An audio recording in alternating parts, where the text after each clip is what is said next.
ያጋጥሟቸዋል። ሂሮሺማ በአቶሚክ ቦምብ ስትደበደብ ያማቹ አንደኛው ተጠቂ ነበር። ፖል ቲቤትስ ደግሞ ቦምቡን የጣለው አብራሪ በመሆኑ አጥቂ ነበር። ጊዜ ሄደ፣ ጊዜ መጣ።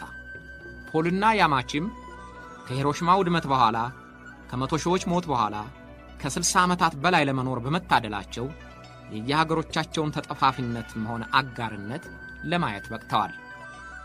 የአቶሚክ ቦምብ በብርታትም በብዛትም ከዚያን ጊዜው በ20 እጥፍ በላይ መሰራቱንም አይተዋል። ያማቺ የዚያለቱ የስቃይ ዱብዳ ሁለተኛ እንዳይደገም እንደወተወተና እንደታገለ አለፈ። ሐምሌ 30 ቀን 1937 ዓ.ም ሂሮሺማ በአቶሚክ ቦምብ ወደመች።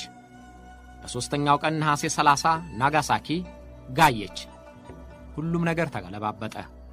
ሁለቱ ከተማዎች እንደፈረደባቸው የሰቆቃ ቋት ሆኑ። ጊዜ ሄደ፣ ጊዜ መጣ። ሁሉም አለፈ።